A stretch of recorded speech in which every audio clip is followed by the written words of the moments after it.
Hello, everybody. Welcome back to the I Fox with Juice podcast. I'm your host, Juice, and I'm here with my co-host, the humiliating twerking dance to my Jordan Levitt slam, Rain. What's going on, Rain? Was he twerking? That's what people kept saying. He just did the splits, it seemed. I think he did like a twerking dance on the Dana White Contender Series. People thought they're like, oh, he did it again. But that wasn't necessarily a twerk to me. I don't know. I guess because you see girls on TikTok doing the splits and shaking their ass. I guess they thought he was doing the same thing. Okay, because I thought I missed something. I'm like, all I saw was him doing the splits and that dirty dancing move, you know? Oh, yeah. With the coaches, yeah. Yeah, that's all I saw. I'm like, did I miss something? But I didn't see him on the Contender Series or whatever, so. Yeah, I think they just thought that, like, oh, he's doing it again. But I think he, like, halfway through, like, nah, I'll just give you some of this. Won't go all the way with the twerk. But, man, that was a brutal slam. Dude, I think some people are implying that he is gay, too. Yeah, that's been a thing since the Contender Series, too. It's just funny because afterward, he just, like, in the post-fight interview, he just kept talking about his family and, you know, his wife, and I think he's got I think she's pregnant. Yeah. So. Yeah, so I'm like, what? This dude ain't, well, I mean, just because he can do the splits? Of course it's possible that he's living a double life. I'm not saying this to say that he for sure is or isn't. I don't know. I mean, these kind of things happen, but yeah, who knows? Yeah, he's a little okay. Just because someone's might be a little flamboyant and eccentric doesn't mean he's gay. And then if he is, yeah, who cares? It would be a little sad because, you know, he's got a family and shit. It might fuck them up, but yeah. Unless they have an arrangement or something, but that's none of our business, really. But yeah. So, true. God damn it, MMA fans, so fickle. Well, you know, I mean, remember all the attention when Izzy painted his hair pink. Yeah, that too. Yeah. I mean, granted, I think he had lip gloss or something that looked like lip gloss with the picture. I get it, but maybe he used filters like all the other bitches that use fucking filters. So guys can't use filters or what? For real, man. Why not? He's a he's got a girlfriend too, you know? Yeah. But whatever. Crazy. It's funny. I bet there's a ton of fighters that we don't know anything about their love life. Like we don't know if they have a girlfriend, who they've gone out with, anything like that. But they never get allegations of being gay or anything like that. You know? Yeah. Both of these dudes, both Izzy and this dude, have wives or girlfriends, and it's like, yeah, but I think they're gay. Yeah. It don't sit right with me, man. That shit's funny. I mean, there might be some guys that are bi out there. Who cares? Or gals. There's gals there that are, you know. It's cool with chicks. Yeah. That I remember. I remember when I was younger. I forget who I heard say something like, a woman can sleep with 50 women and 50 men and not even be thought of as gay or lesbian or anything like that. She's just some normal chick. A dude can sleep with 1 million women, but if he sucks one dick, that's it. He's gay. It doesn't make sense. No, it doesn't. Logically and by the numbers, come on, man. What if he just tried it? I think it was that movie Neighbors or Neighbors too. Like sometimes you gotta suck a dick to know you don't want to suck a dick. Huh? Take it up the ass and say, "No, I'm good." Just the tip. No, I don't like it. Oh my god. Our opening again. Yeah, again, kind of again with the new format. Sorry, folks, this is a little dated. By the time you guys listen to this, it's now coming out on Sundays. We're not talking about the Deiveson Figueiredo fight or any of that because we did a preview for that last week, and as of recording this, we still haven't seen it. seemed like Jordan Levitt was kind of the story of the past few days with the dance and all that. And I guess on the topic of Izzy, we didn't really have this in the news segments, but to me, it wasn't really news. It was just an interesting little tidbit that he got his purple belt. I don't know if you saw that video. Yeah, made me emotional too.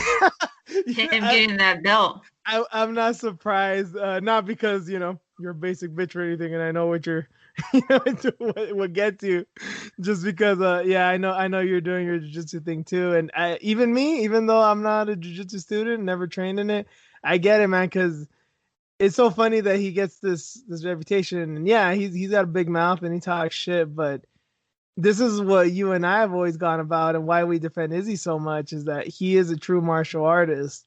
And if you didn't believe that, watch that video and you see that, yeah, he wants to keep learning. He has that GSP mentality. He wants to be the perfect fighter. And even though he's a master striker, he's taking jiu-jitsu very, very, very seriously. That's so fucking amazing, man. He probably worked his ass off for that, because he was only there for what, 5 months, was he? Was it? Is that what he said? 5 months or something like that? Or I don't know if it was 5 weeks. It can't be 5 weeks. As much as Galvao is, I'm sure he likes him, and I'm sure he is a great student, but you got to come with it with Galvao, man. He's been around the block. That dude's an ace. Yeah, he knows what he's doing, so that's fucking amazing, man. Obviously, we know he kickboxed for a long fucking time. I mean, he said in the video, too, that he's basically has a 95% chance of winning because he has 100 fights or so. Yeah. And he's only taken MMA in a few years. I mean, he made his UFC debut in, 2018? Fought a couple MMA fights before then. Yeah. So, I mean, how long has he been grappling for? Like 5 years, maybe? Maybe. 4 years? Maybe, but damn. In the gi, too. He's not even doing, no gi. He's doing traditional. That's so hard, and for him to do that, take that route instead of going to 10th Planet or something, doing the no-gi, because you would think MMA fighter, you'd want to do the no-gi, but like you said, he's a martial artist, so he's doing the traditional. Yeah, and he was making a point of that too, right? That he's going to stay with the no-gi because I guess in his mind, that's the right way to do it. Yeah. Again, I've never trained jiu-jitsu, so I don't know what's easier and what's harder. I got to assume that there's bits that are easier and harder about both. There's pros and cons and everything, but got to respect just that old school mentality. Obviously, mm-hmm. I don't know how he came up in Muay Thai. I'm assuming he's gone to Thailand to train some. I don't know how much time he's actually spent there, but Izzy's mm-hmm. definitely that type. Like, if I'm going to do it, I'm going to learn from the source. I love the gi because I can grab at sleeves or, collars or something. I can grab the pant leg. No gi, I don't really like it because there's nothing for me to grab. I have to grab an arm or something, grab a leg, or there's no shirt or anything to really grab. It's so hard. And then me not being, not having a wrestling background is another reason why I struggle with it. So at least with the gi, I can take you down if I just, grab a sleeve or something, or I'll trip you or do what I need to do to get you down. Gotcha. Okay. Yeah. So with you, you see it as a disadvantage because, you don't have that grappling background. Yep. Gotcha. Well, I mean, more that you see gi as an advantage because you don't have that wrestling background, where it seems like wrestlers excel in no gi from what you've seen. Yeah, that's what my coach told me too. You don't like no gi because you don't know how to wrestle. It's that makes sense. For sure, yeah. And then when you think about it, right, I think when I think of no-gi, I mean, obviously, Verdum or Damian Maia, those jiu-jitsu, high-end jiu-jitsu black belts, they do the gi because, they're Brazilian and they're very high level. But the people I kind of think of most, especially because they're American, is the Diaz brothers. Those are the guys I always think of training in gi because, again, they're old school in that way too. But when you look at them, they're not great wrestlers at all. So it makes sense why they like the gi too, because, they want to pay tribute to the traditional martial arts, quote unquote. But that's probably the way that they can actually get people down is by grabbing collars and belts and shit. Yeah. Yeah, using the lapel to choke, using your own gi to choke you out. That's fucked up. So degrading.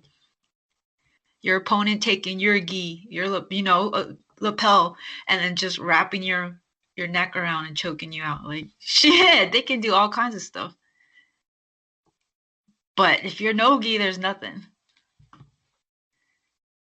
Just gotta make do. Yeah, see, when I was younger, I think when I first started watching MMA, I never understood the concept of the gi at all. I mean, I got it as far as jiu-jitsu goes, but I never got it. I'm like, if you're gonna train MMA, why would you do this? It doesn't make much sense.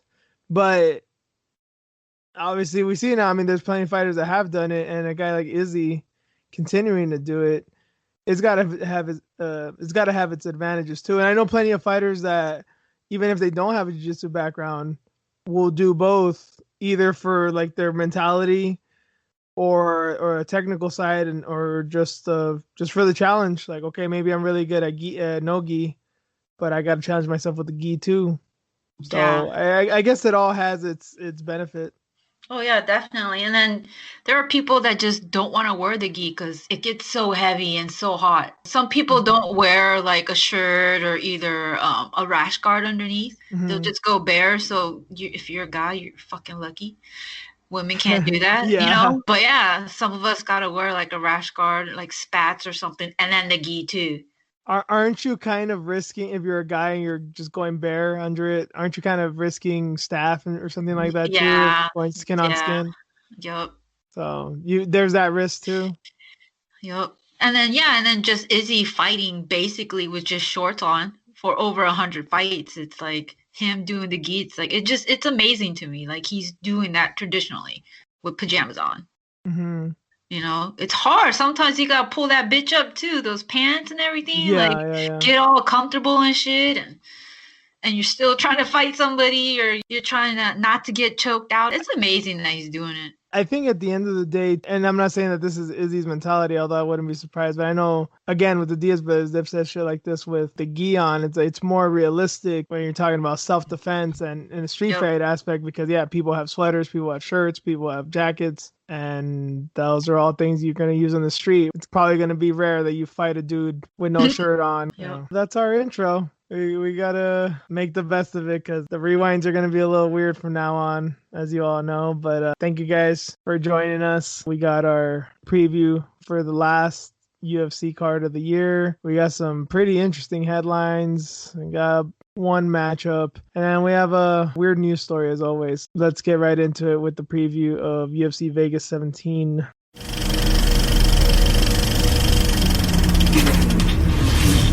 And the first fight we're going to talk about, Chaos Williams and Michelle Pereira. This fight literally has me speechless. Yeah. I feel like I'm going to get so pissed off, or my jaw's going to be on the floor. Why are you going to be pissed off? Because it's Michelle Pereira.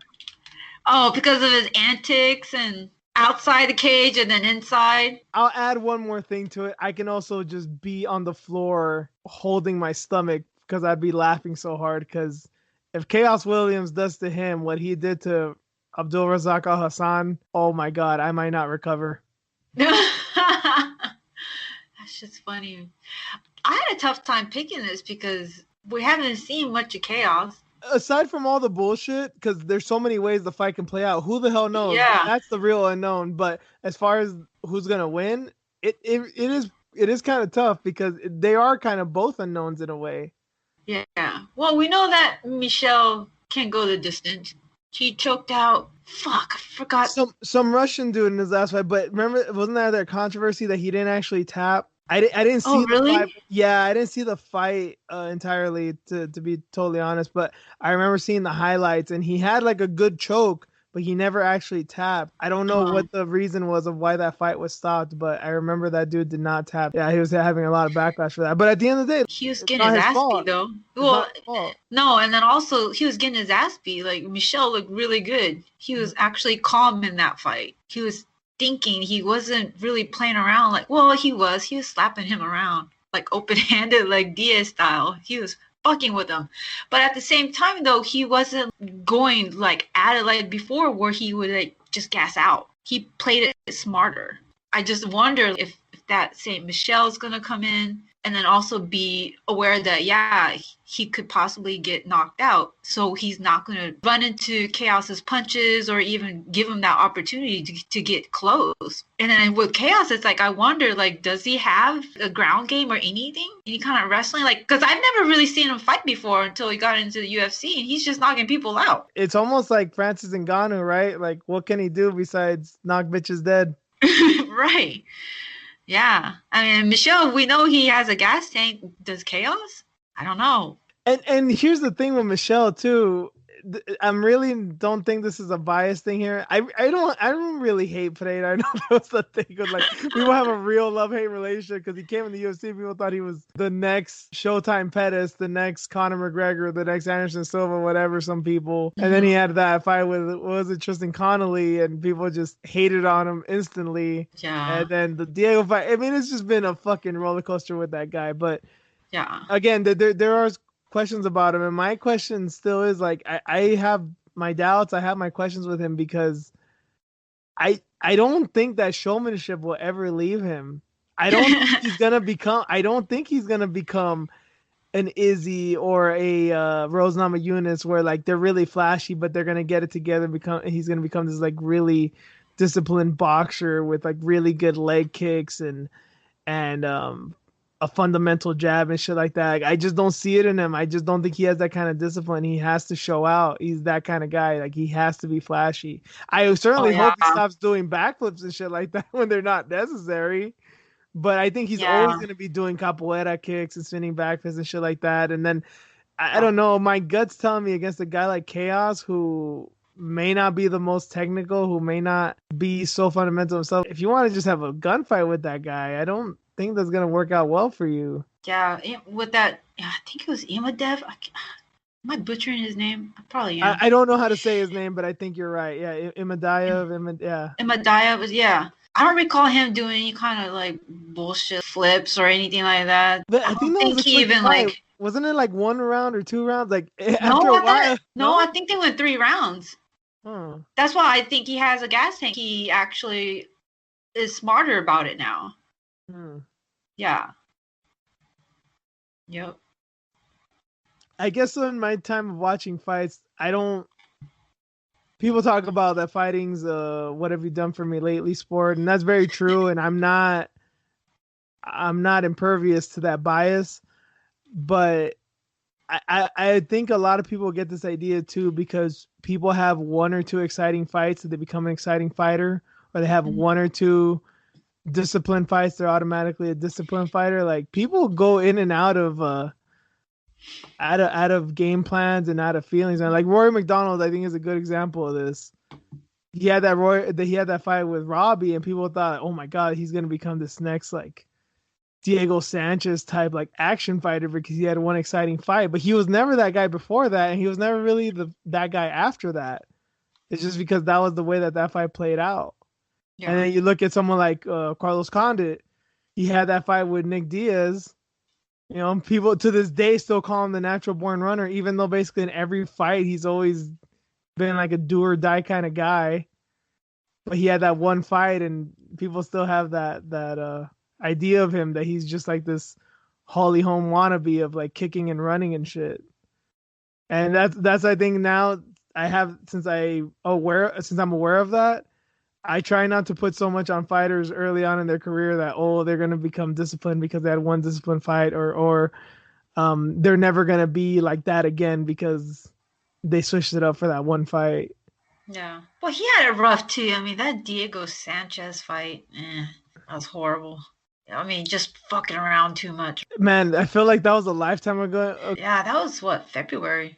That was when the world was still normal, if you want to call it that.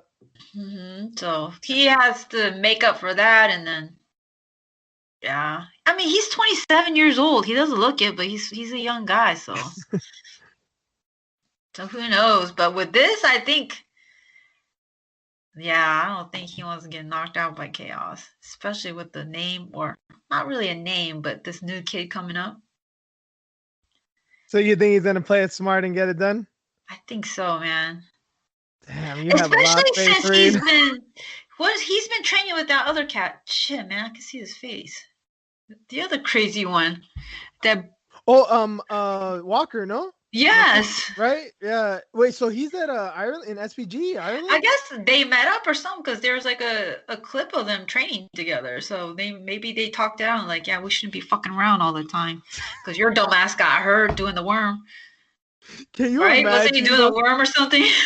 Can you imagine those two fucking dudes just partying? Oh my god. Girls getting pregnant. I was gonna say, I'm like, there's some pussy for the rest of us. Right? Like, skeet, skeet, skeet. Oh my god. I know Kobe Covington ruined saying the word animals regarding Brazilians, but man, those guys are some fucking party animals for sure. Brazilian party animals. Oh my god. You don't want to be near those guys. Yeah. Get messy. Wild. Yep. Seriously, messy for show. God damn it. Oh god. I had to bring up Johnny Walker. They always shenanigans into Johnny Walker. No. Great. We got to keep this shit fun. Oh my god. They're the same. They're one and the same, man. Funny shit. But my pick is Michelle. We always do our pre-fight talks, and sometimes we talk fights, sometimes we don't. We didn't really talk fights, but this is really not a prediction I expected out of you at all, because I'm going the complete other way. That's cool, and, man. Again, like I said, I don't really know much about either guy, and I don't like to go with power, with just, the puncher's chance. But in this case, I kind of think Michelle has a puncher's chance too, because he's got grappling, but he's kind of wild with that too. So it's gonna be interesting, man. It's gonna be a fire fight. I did not expect to go this long with this fight, but it's really a fight I put no thought into, because I just saw it. I'm like, I got to talk about this fight, but I don't know what's gonna happen. So we'll see. We'll see what scenarios we come up with as we start talking about it. So okay, you got Michelle. I got Chaos by devastating finish, because what else can I go with? It's not like I think he can.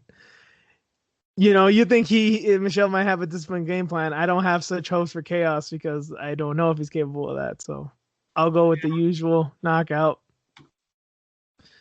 So that's on the prelims. Another prelim fight. Pani Kianzad is back, and she's going to fight Sijara Eubanks. Sijara is kind of, I don't think many people have been talking about her in the same vein as Angie Hill. By the way, Angie, hope you get better. She got COVID last week. So she's not fighting this past weekend. Wish the best for Angie, but she's kind of been on a similar trajectory, right? I think she's fought like 3 or 4 times this year or 2, right? Or this is probably going to be her 4th fight? I think it's her 3rd, I believe. She did take that short notice. Yep, she fought Avila, beat Avila, and then 2 weeks later fought Vieira, and then I think she had a fight earlier in the year, probably like in May or June or something. Maybe I'm tripping on that, but I think it would be 4. No one's talking about her, dude. This girl's fucking legit, man. Yeah. Again, COVID fights, it doesn't make a lot of sense. Props on Pani. I understand beating Sijara will go a long fucking way, but goddamn, girl, you got some balls. Sijara is not a fight you want to take on last minute notice. Remember when she fought Ketlin, we're like, even with Ketlin, even though she was the favorite, like, I don't know about this one. Yeah, the size difference definitely was there. Ketlin's like 5'8" or something. Sijara's like 5'4", so that was there. Plus, like, she took it on short notice too. Mm-hmm. Like a week later, she took that fight too, and she gave Ketlin problems. Yeah, she did. So, Ketlin was out for an entire year, but 2 years actually, I think. I know you loved her last win, but you're probably not going to give her the proper credit because you think she did the most obvious thing, which is to outbox and be technical against Bethe Correia. But I will give her mad props for doing that, because she's the only person that's done that in the UFC. There's not been any other one. Name another one. Not even Holly Holm could do that shit. She basically got lucky with a fucking kick. Yeah, exactly, because It was a perfect fucking height. I predicted that one. She's so short and fucking like her arms are short too. All you have to do is head kick her and that's it. Took a while though. But I was gonna say like Penny fucking like basically retired Betch or sent her packing initially. Isn't she fighting in like a month or something? Yeah, because she had to beg one more fight, please, and that's it for me. But yeah, Penny, the Betch Correia killer.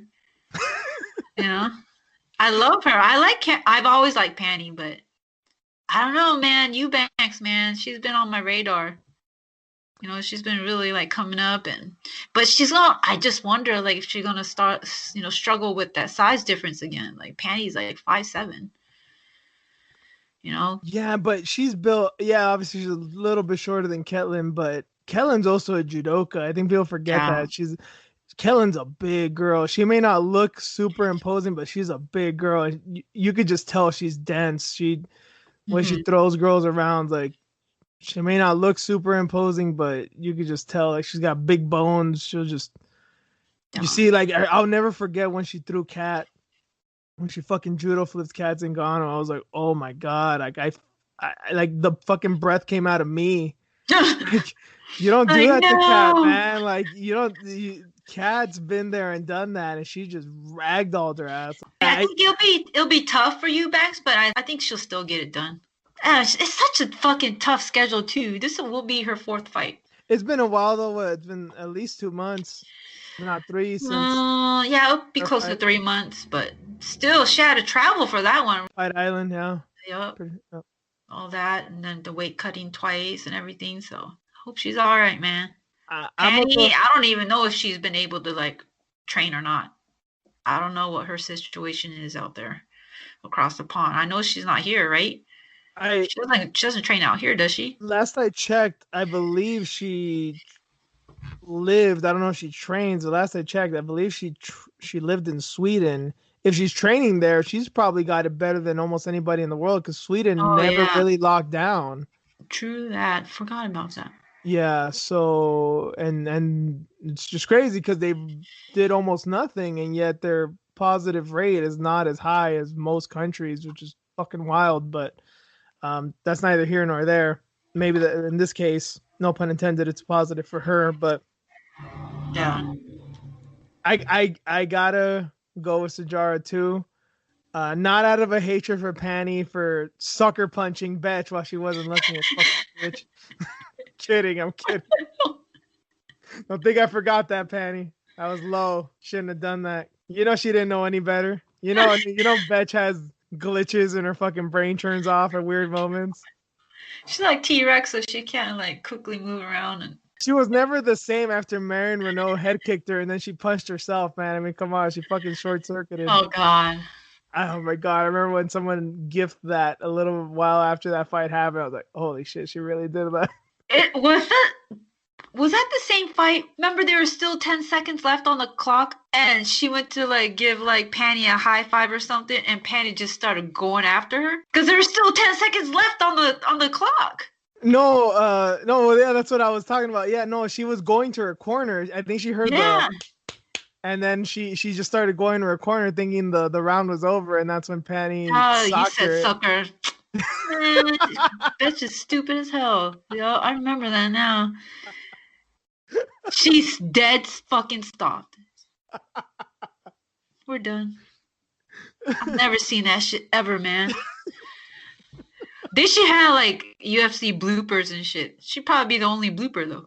Well, anything else? She'd have multiple. She'd have multiple for sure. But, UFC bloopers. Anyway, you heard it here. UFC. If you ever fucking come up with that, they're doing all kinds of shit on Fight Pass. I'm sure they'll do it at one point and claim it as their own. But yeah, no. Real talk. I gotta go with Sajara. Yeah, I just think it's a bad matchup for Penny. A winnable one, but not very likely. And also, there's been that old there was that old thing for a while. If you beat Betch Correia, you never win another fight again. So that's not a good history to go off of. So let the gods be with you, Penny, because I don't think the odds are in your favor here. You fucked with Betch, man. You fucked with the wrong one. Oh God. I gotta watch that sucker punch again. That shit was funny. Oh my God. Don't watch it to make yourself feel better, all right? No, I'm gonna laugh. Exactly. It's Schadenfreude. You're laughing at other people's misery. Leave her It's alone. not my fault. Pay attention. Listen to your corner. You just have 10 seconds left. Hey, she's probably got a cauliflower ear. She probably doesn't hear all that well. Oh, they probably didn't say nothing. They're like, fuck it. She's losing anyways. Fuck it. Jesus. That's the first round. Give her a chance. She ain't gonna win this. Fuck it. Because don't they usually say that? Like, 10 seconds left. Sometimes the coaches will. Not all the time. And that's usually like if there's some serious action going on. If it's kind of slow, it seems like they usually don't really say much. But anyway, moving on to the main card, the fight that we've been salivating over for, a month or two? Whenever the fuck it was announced, even though it was canceled. Yes. Back again. You already know my pick. Yeah, Jose Aldo and Marlon Vera. I would not at all be mad if this was the main event. This would be a fucking way to close out the year. I'm not mad it's on the same card and we still have a great main event instead of this one, but I want to say that I believe in Aldo. And this is not an impossible fight for him. This is not an impossible fight for him, but dude, Vera's something else, and I just can't see him getting beaten. I can see Vera losing a decision or something, but it's just hard for me to see him get like truly beaten by Aldo. But I can really see him beating the shit out of Aldo, and that's the problem I have here. Like I could pick against Vera, but my gut's telling me no fucking way. Animal. He's a goddamn animal. No, I'm going with Chito. Chito all the way. He just had a birthday too, by the way. Happy belated birthday, Chito. When just was turned this? 28. December 2nd. Oh shit! So he's a Sagittarius too. Damn, him, Sanko, same month. Makes sense. No. Yeah, right. Nowhere near as attractive as Sanko, or nowhere near as badass as fucking Vera, but at least I'm in good company. So you see like absolutely no path to victory for Aldo here, like not even a glimmer of a chance, nothing? Nope. Just, you can say it's a full mark out pick. It is. It's a mark out pick, but no, not with Chito. He's probably still pissed off about that, the sugar fight too, because people were talking shit. You think people are still on him about that? Man, probably not now because, Sugar kind of like, himself? Yeah, exactly. He did that to himself. So, afterwards with all the whining and shit. Yeah. So nobody really, but at first, a lot of people were talking shit, but now it's like, fuck you, man. You got what you deserved. We'll see you next year. You think that he's been fighting right now too, though, right? Like, okay, it was a loss, but he didn't get beat up too badly. And now we know he didn't even get injured. Put some ice on the bitch and get back in camp, right? But doesn't seem like he had any interest in that. Didn't seem like it. He was doing grappling matches, I believe. Oh, that's good. That's some type of training can get you fight ready in one way. So, good for him, I guess.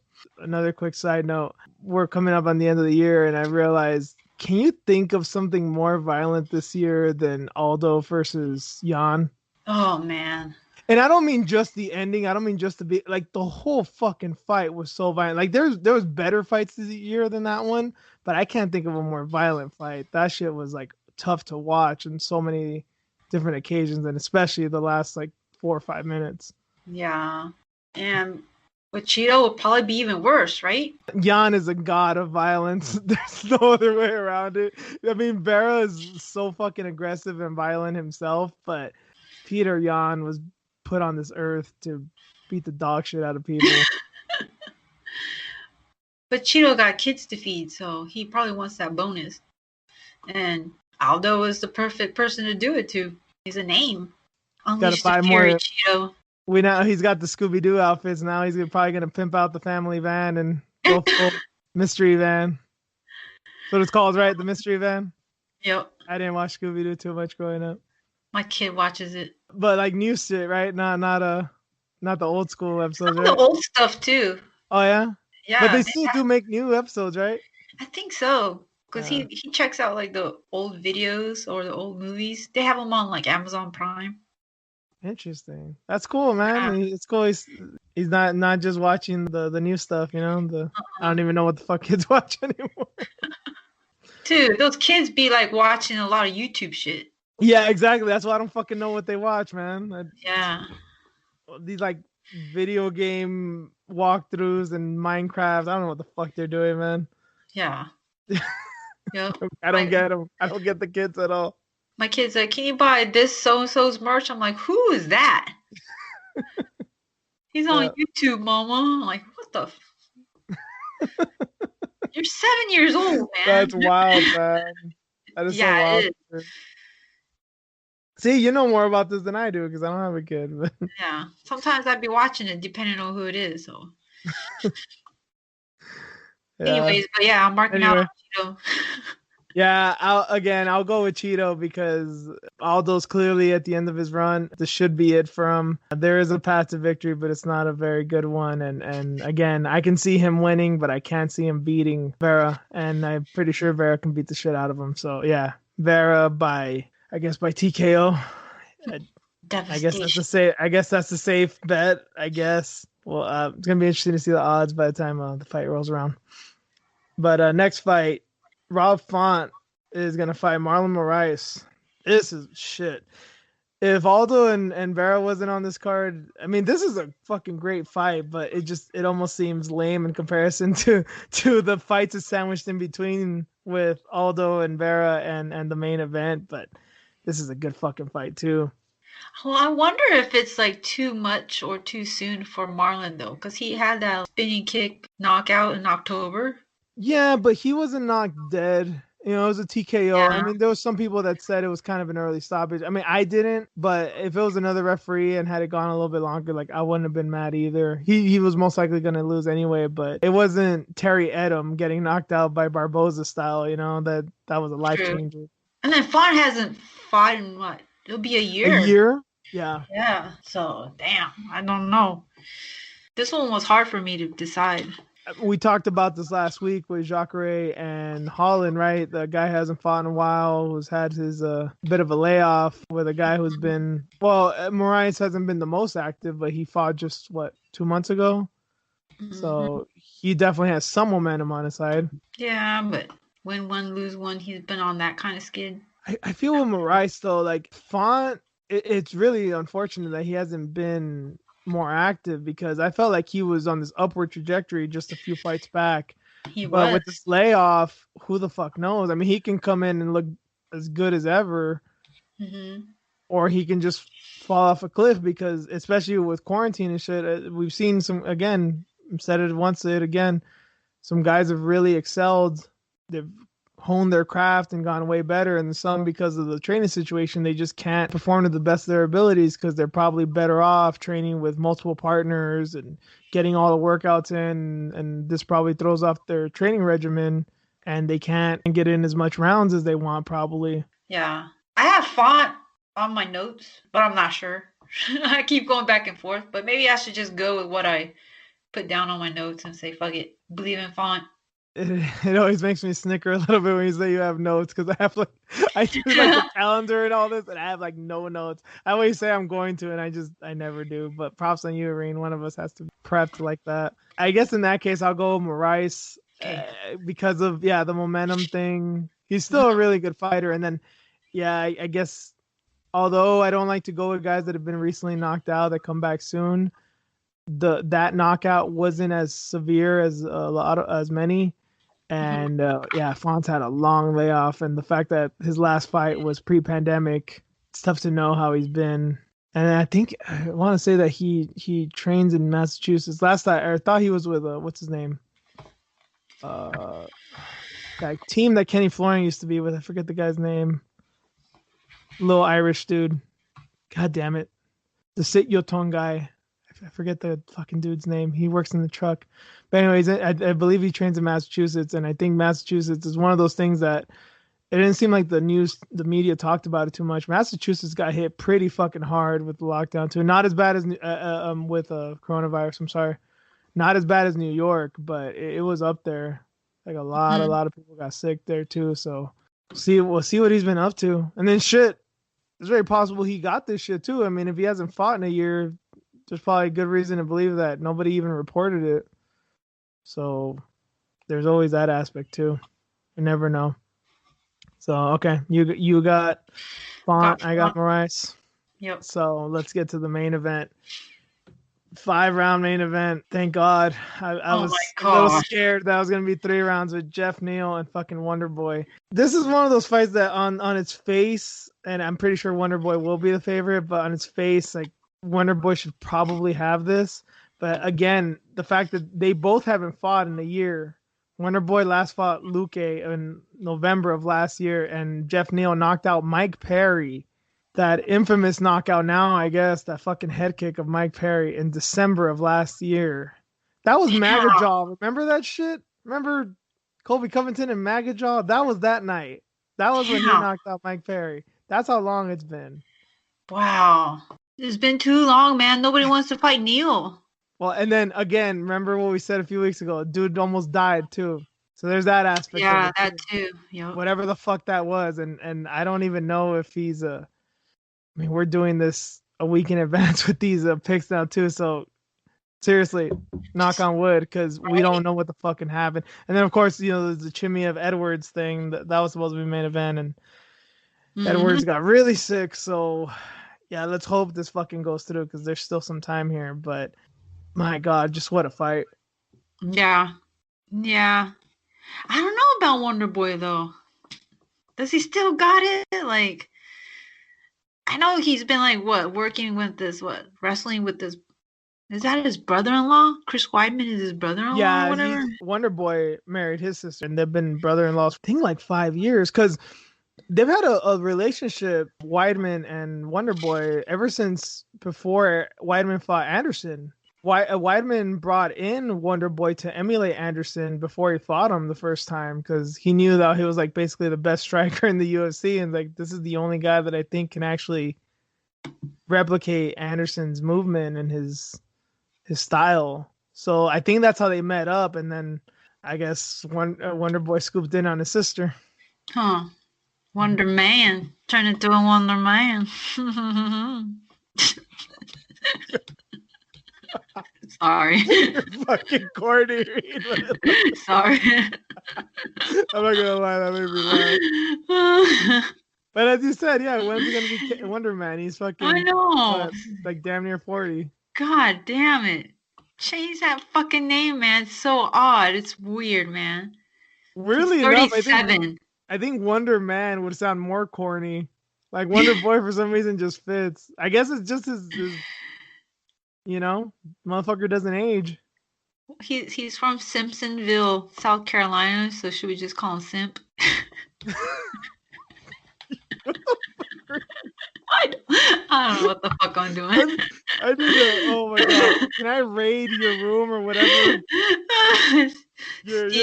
Yeah. Steven Simp Thompson.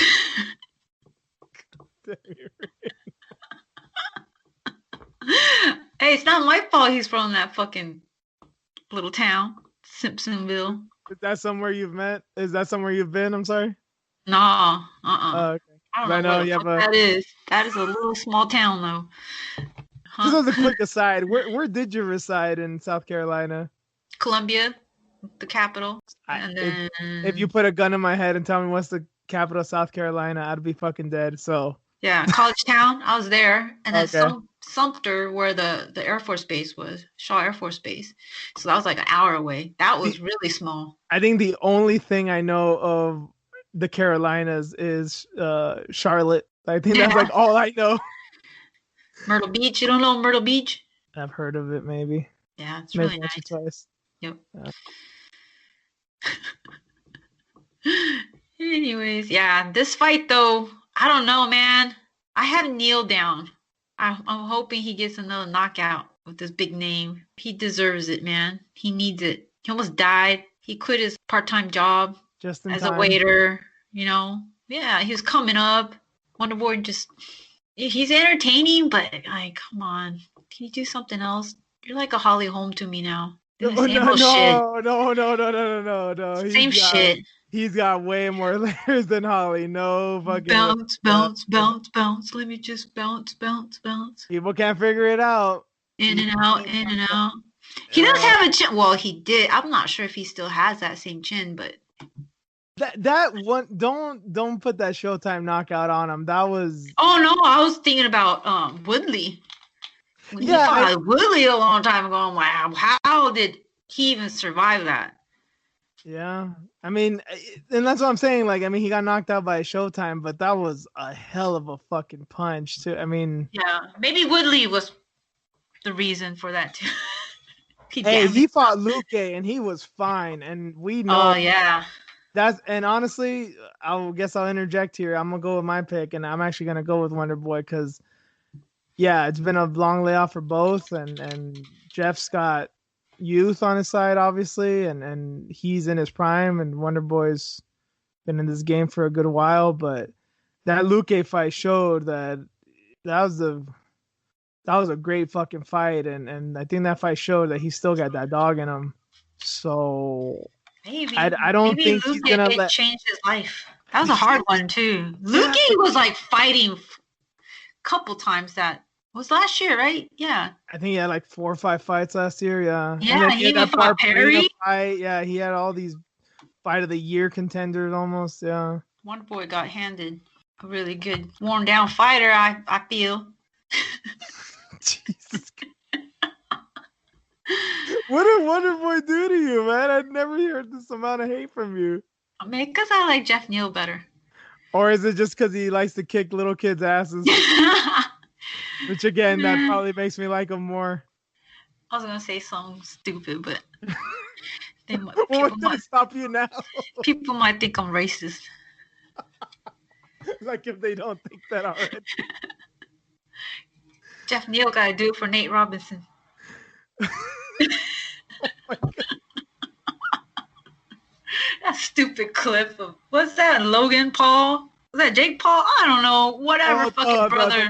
That interview? Yeah, man. I remember you sent me, you DM'd me that clip after the knockout of, oh man, this got to be racist. That everybody watching the fight right now. And they straight up did it. They're like, yeah, let's go all out and say that this is racist. Right? It was a joke. They actually had an interview about it. They bought it, man. Oh my God. Who the fuck would have thought in 2020 MMA fans and like kind of fight fans in general would be put in a position to defend Jake fucking Paul of all people, man. Oh God damn it. I know, man. They really put us in that corner. Jesus Christ. But yeah, I don't think you're wrong necessarily, but yeah, I mean it's kind of gonna be a few weeks ago, right? So yeah, black dude versus white dude. So yeah, I think a big main event fight. So yeah, I think he's got to do it. Yeah, because Spence versus Garcia didn't count because Garcia ain't white. So yeah, exactly. Yeah.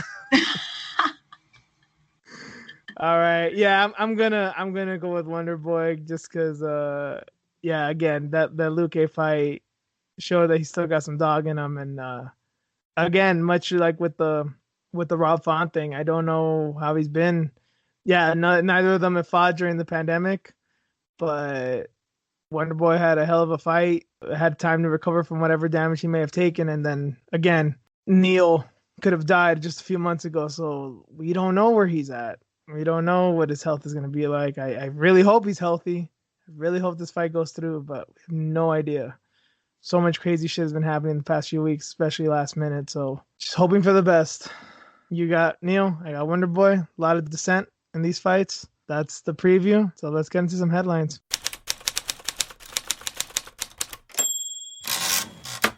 So Dana White made an announcement a few days ago, probably about a week ago now, that there's going to be around 60 cuts coming by the end of the year to the UFC roster. I guess we shouldn't be too surprised because times are tough for any business out there. I know Dana keeps saying about how great the UFC is doing great probably in comparison to other sports, but the numbers are the numbers, and they're probably seeing they gotta trim some of the fat. And honestly, their roster has been inflated for a long fucking time. So this is kind of a long time coming. I think it's a perfect time to do it. Not to be cruel, because it sucks that fighters get cut, but in this instance, you're gonna get some that deserve it and some that don't. And in the deserver camp, we got Rachael Ostovich, which has been a long fucking time coming for us here on the show. And then the very surprising, possibly not. Nah, you know what? Fuck it. I'm gonna just state facts. Yoel Romero was on the deserving camp too, but that was the one that seems to surprise a lot of people. Yoel Romero and Rachael Ostovich were the two casualties, I guess, this past week of the cuts. So, Reen, I know you got a lot of opinions about both, so I'm gonna just let you go. You know what's funny, man? Like, a lot of people were talking shit.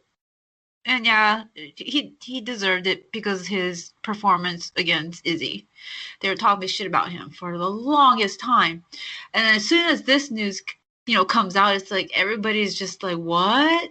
Yeah, why? And like defending Yoel, like, what the fuck? Defending this 44-year-old man or whatever. We don't know his fucking age. Who's 3 losses in a row? Only made weight in like one of them. Like, yeah, they're like coming out of everywhere just defending. I'm like, well, what the fuck? Where were y'all at before? I'm sorry, I am a Yoel Romero mark, but damn, dude, like, so I was surprised to see that. And then also just, man, like, how you gonna cut Yoel before you cut Rachael? Did they cut? No, I think they cut Rachael first. I'm pretty sure they did. I think it was like a day before. I think. Either way, they were almost simultaneous. I did find it funny that some of the outlets that were reporting on the Rachael Ostovich story were fan favorite Rachael Ostovich. Somebody said man favorite. I think it was Pam. Pam Dora Box. Yeah, I think it was Pam said man favorite. Shout outs to Pam. Always keeping it real, but God, I was laughing my ass off, man. I mean, she ain't lying, Honestly, I'll say boy favorite. Yeah, I'll go out there as a boy favorite, fucking man favorite. Get the fuck out of here, man. Weirdo's favorite. But, yeah, boy favorite, because people keep on. These boys, I should say, keep on telling her to do OnlyFans, and apparently she's been getting offended by that. Homegirl, Kendra Lust is coming after you. Just fucking take it. Take the money and run. Just do it. I see no difference with what she does currently, and then also the calendar. I see really no difference. I guess because people think OnlyFans, they automatically think just fucking hardcore fucking.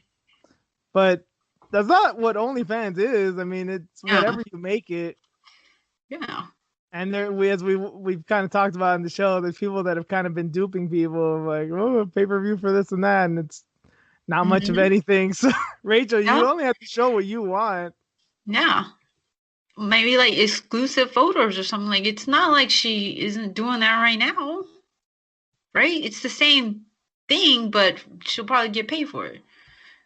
Well, get paid more, and not just from like sponsors or whatever. Yeah, get paid more. Like, right. So it's like she'll probably end up doing it too. She's talking all this shit, but she's probably going to end up doing it.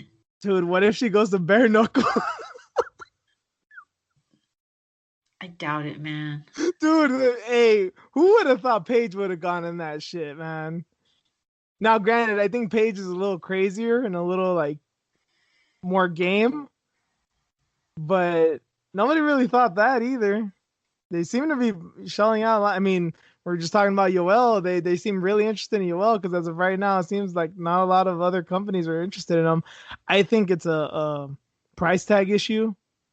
And honestly, it's probably not just a price tag issue, but is the juice worth the squeeze? This dude's 40-something fucking years old. I mean, how many fights are you going to get out of him? Right. I mean, maybe sign him to a 1-fight contract to see what happens, or 2-fight contract. Yeah. But I mean, is he gonna stay around for 4 or 5 years and become a champion? I mean, yeah, where are you gonna see a return on your investment? So is this true? What was going around? Romero versus Tito Ortiz. Combate was interested in that. Is that true? Holy fuck! I mean, I saw Tito that Tito's post. got a job to do. He's got to serve the citizens of Huntington Beach. I mean, does he really want that smoke? He no. If he knows what's best, no. This ain't our Alberto del Rio, homie. Yeah, no. I mean, I honestly, if that was like a pay per view, I'd actually pay to watch that because I Mm-hmm. wouldn't mind seeing Tito's brains get scrambled at this fucking late in the game. Because Yeah, there's no way Romero leaves that fight out of the first or second round, man. yeah. Yeah, so kind of sucks. I mean, I guess he's doing good. He's gonna open up his own gym and shit. I don't see any pictures of it. He's talking about some kind of grand opening. I don't know if he's getting paid off that lawsuit, that $23 million lawsuit. If he's getting Dude, what the anything fuck else. happened to that shit? Yeah, like he has that. So does he really need to fight? Not Yeah, really. I'm assuming, or maybe you don't know. I hadn't really seen much of this. Is this supposed to be in Florida? The gym. The gym, yeah. I think so, but there's no pictures or anything. I checked his like Instagram again. And yeah, him and like Masvidal, Jorge was like celebrating something and drinking Cuban coffee and talking about his gym. So Might go back to the motherland and straight up have it in Guantanamo Bay or something. maybe I don't know. So they're not showing pictures. They got to clear out the cages. Huh? I don't know. But yeah, it's sad. But I'm not really sad about Rachael. Not really. She You're wasn't sad. there anyways. You're sad about Yoel. Yeah, I'm sad about Yoel. How many fights did he really have in him though? Like for real? Not much, but still, like, I love It's just Yoel. it's an early retirement. I know you like him, and yeah, he was exciting, but Yeah. honestly, it's just an early retirement. Yeah. And honestly, during the COVID era, it makes sense. I know so many people that are like, I was gonna retire in a year or two, but COVID, why the fuck do I keep working? It just makes sense. I'll just retire in Yeah. a couple in a And then couple. he's been wrestling forever. He had that other career before he stepped into MMA. So, but Rachael, she's about to start a new career. Dude, Even though she's talking all this shit, she's gonna start. I bet she's gonna start something. I really don't know where she goes next. Like real talk, we're talking fighting. Of course, there's gonna be interest. I mean, this is nothing new. A female fighter that sex sells, and obviously she's very good at selling that. Alexandria Ocasio-Cortez. She was in the UFC for like 5 years, and she only had like 3 fights. They only kept her because she was a fit Russian chick who fucking twerked on Instagram, man. And she was not that great of a fighter. And even then, she's a much better fighter than Rachael. Honestly, now that I think about it, I think I'm more surprised that the UFC cut Rachael than that they cut Yoel. Because Rachael, I don't think was commanding a big buck, whereas Yoel was. And like I said, the shelf life on him was very low. Whereas Rachael, it's like, yeah, she's not good, but people are gonna tune in to see her fight. It's like I remember someone tried to give me shit for it. I said after the Gina Mazzani fight that people tuned in for a few reasons because that card sucked. Like they tuned in to see Rachael, they tuned in to see Rachael lose, or they tuned in to see a titty pop out. And somebody tried to give me shit for that, but What? yeah, A guy or it was a guy. Oh, But come on. please find me someone who does not agree with that. Yeah. Shut the fuck up, man. Come on. She's a great fighter. You don't know what you're talking about. I've seen posts like that too. You Holy do shit. great. Yeah, you do great. Can't wait to see you fight again. She ain't gonna fuck you, bro. And then now that she's getting cut, we can go like full player haters ball on her. Maybe we're just trying to help her out, man. Because just Rachael, if you take anything away from this year, listeners, just weigh your options. I think at the end of the day, is what we're really saying. Yeah, just face the facts. You're an Instagram model. That's what you should do. A lot of us have had to look in the mirror during this pandemic and make some hard decisions, and you're no different. So Yeah. So just, you're not a fighter. You like to play with makeup. That's all you mostly post anyways. Just yourself always done up. So just do that. I mean, seriously, like her, if you look at her Instagram page, it's like it's all about that and not really, it doesn't seem like she's focused on fighting. It is interesting, right? Because I remember Dana and UFC brass were giving Paige shit because she said I make more off of IG than UFC. Which I mean, we came to her defense like, well, yeah, not surprised, and there's nothing wrong with that. Yeah. But she still wanted to fight. Mm-hmm. And I would think that Rachael would probably get more off of IG than UFC, especially that she rarely fights and she's only been in the UFC for like a year or two. But she never made those comments. Shit, maybe it's just all in vain. That'd be really fucking sad, man. But I mean, why like even continue trying to fight if that's your moneymaker in the first place? You're trying to like come up with your own company. She was like selling some kind of lip line, right? Wasn't there she did like some kind of promotion too, right? But I don't know if that was like actually her promotion or she was just helping. No, it's hers. Promote it. Oh, it is hers? She has her calendar on that site and she has her lip line on that site. And all the lip gloss or whatever it is, it's all sold out. Holy shit. So that's her niche. Good on her. Yeah, exactly. That's her thing now. So she should just ride that, because why get beat up? Yeah. Why get severely injured and be out? And you can't continue with that. You can't take photo shoots or anything. With the fucked up face, right? So why? I mean, good on you. Good on you. Yeah, good on you. Place of compassion here. For real. Like, if good on you for having that as a fallback, because a lot of people don't. Yeah. And with the daughter, it's like, yeah, for sure, do it instead of her getting hurt. We got to have that Joe Rogan, Brendan shop talk with her, no? Yeah, man. I was like, hey, you got comedy and shit. It's like, we need to go to Hawaii. What do you... We go find her. Well, she's probably on the beach somewhere, so just like make sure I scope out a beach with all these guys just like drooling. Oh yeah, that's her. It's Rachel. It would be easy to find. You say that like she's the only fine woman in Hawaii. There's dozens of women that I'm sure are way hotter than Rachel. Yeah. Anyway, Rachel gets involved, and of course we're gonna spend some time on it. But honestly, it might be the last time we talk about her for a good while, if even ever. So again, best of luck to you, Rachel. Yeah, good luck. And another signing news, I suppose, or non-signing news. There was rumors that Anthony Rumble Johnson was supposed to come back to UFC for what I think like this whole past year, right? It feels like. Yeah. And yeah. What the fuck?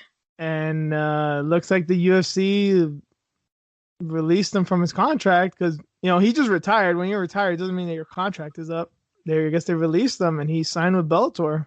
I don't get it, man. I don't understand. I thought he wanted to come back, possibly clear to go after the belt again. DC was at heavyweight, now retired, and then John Jones, heavyweight. He's doing that experiment, so I thought Rumble would have this pathway to get back at it again, but no. I don't think Rumble's first option or possibly even second option was to sign with Bellator. I'm pretty sure he wanted to sign with the UFC.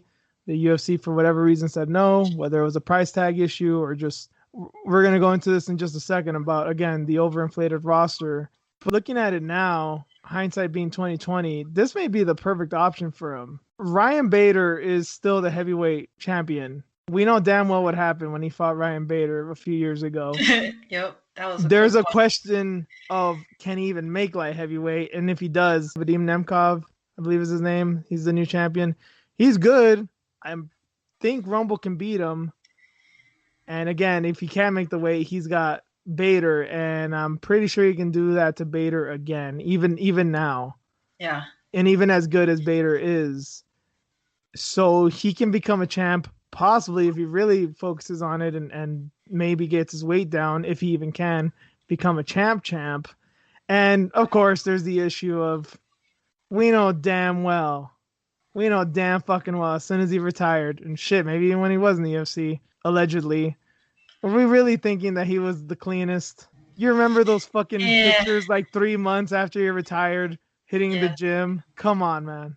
See, that's what I wonder, if that's what Dana was implying by saying use your imagination. Right? What if it was like, okay, yeah, we're interested in signing you, piss here, and the machine blows up, and like, nah, we're good, fam. Right?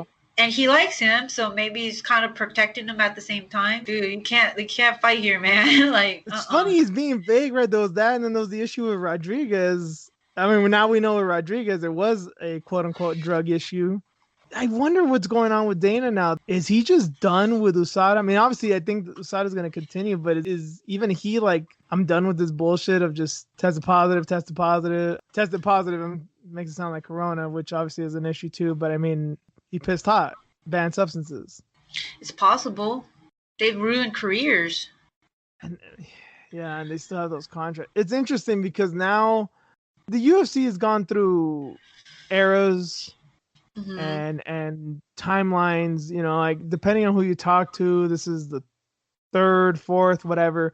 For sure, obviously those the early SEG days with Hoist Gracie and Chuck Liddell and all that, and then when Zuffa came in, at the very least, there's 3 eras. Right now, you can say, okay, we're in the WME era because obviously that's the one that bought it. But then that's when, you know, that's obviously when everything changed. The fight kits, USADA, Connor, Ronda, all this stuff. This is like the new era. I don't know. I think that we're already probably moving past that a little bit too.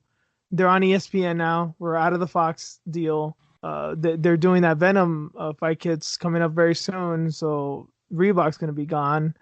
And USADA, I think it's been like 7 years, maybe longer since they've been around. So I wonder when that contract's going to be up, or if they can even get rid of them, because it's like, all right, if we change companies, maybe it's just not good PR. Or maybe they just get rid of it and they just say, fuck it, cost expense. I don't know. I have no idea what's going to happen with drug testing as far as the UFC goes in the future. They're too good at their job, and then when they do fuck up, they don't really like admit to it. It seems like. Well, and then just the new policy that they took the last couple months or years of just like, if you piss hot, you tell people. Which I'm not against it. I'm not. But when you found the tiniest dose of testosterone or ostarine or whatever, just like peptides of this and that, like that Yoel Romero shit. I mean, yeah, it sucks because Yoel Romero looks like he's on every steroid known to man. But with the way it looks, like he was proven innocent. And then the thing it was like, yeah, the smallest trace amount of some bullshit. Mm-hmm. And then you have other cases like Josh Barnett, who was also clearly proven innocent, goes to Bellator and pisses hot for like the 15th time. We don't even know what to make of all this shit anymore. We'll get back to this because there's another story that we're going to touch on in a few minutes here. So we'll get back to this topic. But speaking of people who aren't good at their job, fucking BJ Penn. He is back in the news. BJ Penn at this point, he really should go in a bare knuckle, and then maybe he should get into real boxing, because some of his antics and his behavior is almost more reminiscent of boxing than MMA. And if you guys think I'm trying to put a good light in MMA here, I'm not. It's just that boxers tend to be worse sometimes with these fucking issues. Out of wedlock kids and paternity tests and street fights. It happens in all combat sports, but it seems to happen more in boxing. And this fucking guy, man, I'm so glad that I was never on the fucking BJ Penn train, because I just feel so justified when everybody was marking out for him. I'm like, don't like this guy. Don't know why. I just don't like him. And now I got all the reasons in the world to not like him. I just don't get it, man. Because what? They met in 2018 or something? Yeah, the headline was that he fathered a 1-year-old kid of some Brazilian woman. Yeah. Has his name and everything, but won't put his name on the fucking birth certificate. Why? I don't fucking know, man. I'm just stating the facts here. I can't give you a fucking opinion on this one. This is an opinion show. We give you guys our takes. I don't even know what to make of this. Yeah. My brain is not wired like this. Crazy shit, man. I'm Mexican. You know us. If there's a kid around, we just fucking bail. Why fuck around? Learn from us, BJ. Fucking do it right, or don't do it at all. Don't be posting shit. You act like you don't know, right? Isn't that how it goes? Yep, just deny, and get the fuck out of Dodge, man. You Right? live in Hawaii. It's not like people can just drive up to you. It's gonna be quite a ways to fucking get to you. Right? The girl's in Brazil. She had to come and visit you. That's the part I don't get either. It's like you didn't know his past at all. Sorry that you're going through all this bullshit and you need help with your 1-year-old daughter, but you kind of put yourself in this position too. You can't say that you didn't know. Are you victim blaming, Rain? Not really, but it's like, come on, man. I'm actually really asking there because I have no idea. Again, I'm not a parent. Obviously, I'm not a woman, and I know BJ Penn's reputation, so I don't even know what the fuck to make of it. No, it's just like, why even bother? This old ass fucker, like, you couldn't find a man in Brazil? So many unattractive men in Brazil. Like, I just don't get it. Like, BJ Penn's been around forever. Like, you didn't know not to, like, get caught up with this man? I'm not trying to, like, blame her, but also, like, come on. Like, what the fuck were you thinking? You're trying to get something out of him? Well, good luck. Here's the one thing that, in reading the story, maybe I missed something, and that's why they didn't shine a light on. I know he'd been having issues with his wife, his family in general. I think there'd been things of him cheating, and then there was those sexual harassment allegations from years back, and then I mean, she said some shit too, and then of course the domestic violence. There's all kinds of shit going on there. But so it's official, or were they divorced? They've been separated, or does she just know that this is part of the deal? I mean, he just gets around, wants women to have his children and bear his name, but ain't gonna do fuck all about the kid. Yeah, I don't get it. Just going full Genghis Khan with it. I just want my seed. I just want my fucking name out there. Right? That's so sad too, for the way he posted those pictures and everything. And he seemed so proud, but now it's like, dude, don't want any responsibility for it at all. I know in the fight world, BJ's seen as ancient because he's in his 40s, and yeah, in fighting terms, he's not young. But he's not an old man. This is something someone in their 70s does. This is an old man shit. Like real old man shit. This is like baby boomer shit. Yeah. Well, he's not all there, so maybe his brain's like 70. I wish I could laugh at that, but that might be a fact, honestly. You know, that's another thing, like you weren't aware of that? Like all the little street fights he's had too. Hey, he can't even win those. So sad, man. It wasn't enough that you started sucking so bad in MMA that you lost 7 fights in a row. You couldn't even get the practice outside of the cage and win some of those. Horrible, man. That poor little baby.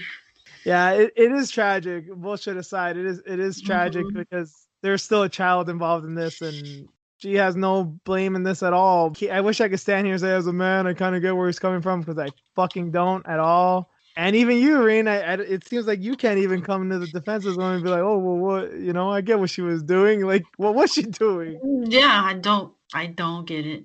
Mm-hmm. He's a public figure. You can just Google him. I was talking about boxing, you know, him being more in line of a boxer with his antics, but you were showing me some stuff a few weeks ago. Maybe it's more a b-ball player, right? Yeah. Whatever the fuck that guy's name. I don't know anything about basketball. Yeah, something with who fucking Future or Drake or Scottie Pippen. I don't fucking remember, man. There's some drama in basketball, yeah. Yeah, Larsa Pippen. I'm still married to Scottie Pippen. I mean, they've been separated, but she's like some 40-year-old broad, like dating 20-year-olds. Hey, nothing wrong with that, but her son's coming up, and well, I think he's still playing college, but he's 20-something. Nothing wrong with that, but once there's a kid, yeah, you done fucked up, son. Maybe it's just the sports world. Crazy, man. But BJ Penn is not in any sports. That's what I was gonna say. He's just trying to go mainstream. He's trying to stay relevant, I guess. Fuck, dude. Fuck this guy, man. Fuck him. I mean, that was 2018 when he was preparing for what? Was it Ryan Hall, I think? I think it was Ryan Hall. Oh, yeah, that heel hook. That beautiful heel hook of Ryan Hall. When he was what? Yeah. That was nice. He went to Brazil to prepare, quote, like air quotes. Prepare. Sure. Time for nothing. Huh, sure, BJ. You're preparing something. Got some workouts in, I'm sure. Yeah, cardio, as Kobe would say. Gotta work on his cardio. I will give BJ this. He doesn't have to pay for his lady, so props to him at least for that. He might have to now. And he's got the money. He'll be fine. Kobe's probably been fucking taking out loans, man. He probably hit up Trump. Trump knows what's up to fucking pay a woman to fuck him. Dude. But here's the thing. Trump actually got his money back. Yeah. And got her to pay for lawyer fees, right? Yep. That shit's funny as fuck. Say what you want about Donald Trump. Holy shit. Not many men in history has pulled off what he has, or at least not in this century. God damn, son. God damn. Well, since we're on that topic, like the next time we see Kobe, what's gonna happen? Is he gonna go with that MAGA bullshit? Is it gonna be over with? Is he gonna still continue to be like, stop the steal, or like the steal's been done? Yeah, it's over by January 20. I don't think he's gonna be fighting, before that or anything. So what's he gonna come up with? Like, I mean, at this point, he may as well come up with. I mean, it'd be the equivalent of what Hillary really won, right? Because she won the popular vote, or Al Gore, if you really want to go back, because that might have been a real steal when George Bush won that election, because it was done by like 500 votes. Dude. But yeah, this one, come the fuck on, man. Right? Like, he's gonna wear a Trump 2024 shirt. Just write that book. Okay. I know we've gone on a lot of tangents here, and I guess one more won't hurt. But I will say, just as a really real quick side note, it seems like there's been reports too that outlets like CNN and MSNBC are going to continue just hating on Trump in 2021 and to infinity and beyond, because that's what sells. I don't know how that sells, and the dude's not even president anymore, but they're so lazy. That's what they're going to keep going with. So shit, if the media keeps going with it, I wouldn't be surprised if Kobe does. I mean, clearly there's a market for it. Let's just see how long it lasts. Well, Trump wants to create his own media company to go against Fox News, so he might even have Kobe on his show, or be something. Like he'll be like a sponsor, right? Shit, probably. Kobe might actually make some money. That'd be weird. It ain't going away, man. That MAGA shit ain't going away. God damn it. We were talking off air too, like this shit's done, right? But I guess not. Yeah, probably not, man. Especially if he wants to run again in 2024 and just trying to do shit to take down media companies. Yeah. If they're gonna go with MAGA again, they really should just go. If they're gonna do the hats and the merch and all that again, just go MAGA 2 Electric Boogaloo, man. Because I mean, right? You made it great once. You got to make it. Now you really got to make it great again, right? Oh man, Dana might even end up working for Trump too, because who knows what's going to happen with this class action lawsuit, where that's going to all end up. They might not even be part of ESPN with all that. That is a brilliant. That is a brilliant segue, Rain. Yes, another gigantic news story that just came out. That the class action suit has been certified. It is officially a class action suit. A judge in Nevada has ruled, and that's big, because that was kind of like the big fulcrum point as of now, because there's so many steps to a lawsuit, especially one this big. And first it was a location. Are we going to keep this in Vegas? Because obviously the Fertittas wanted that and the UFC wanted that. And then all these things about location and certification. And now it's officially been certified as a class action suit. And if this does not go the UFC's way, it'll be billions of dollars. Like it can dissolve the company. If this goes the way that the plaintiffs want it to go, MMA will become boxing essentially. Make of that what you will, but that is really the ramifications of this. Dude.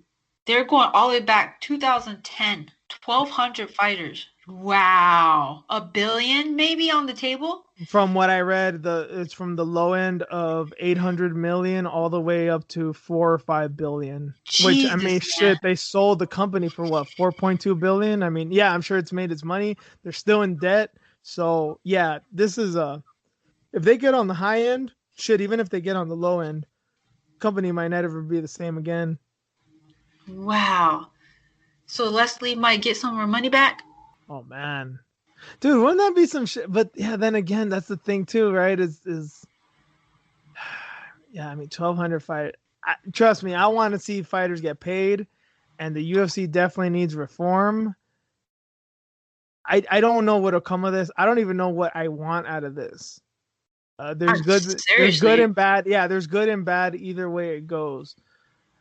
I guess the perfect scenario for me would be like, okay, maybe UFC wins this and then there's like severe reform so that they don't ever have to deal with this shit, or there's just way more what they're doing right now. That's kind of what we were going to talk about with Rumble and Yoel Romero and all these people that have been cut and been let go. Is this the reason why they're doing it? So they can say like, we're not this monopoly.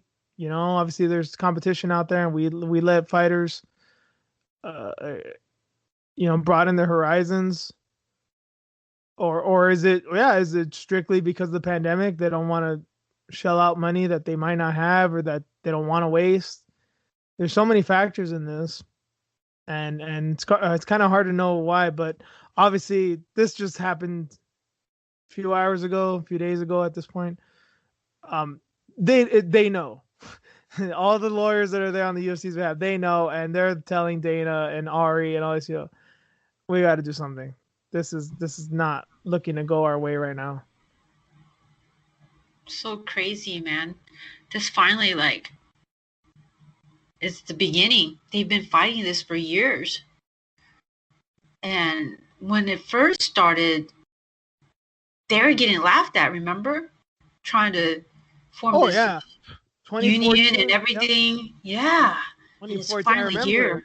John Fitch and Kung Lee and these guys, especially because they were like the guys that had just been cut and they were like they're retiring, and like these fucking guys, like, god damn, they don't have a chance.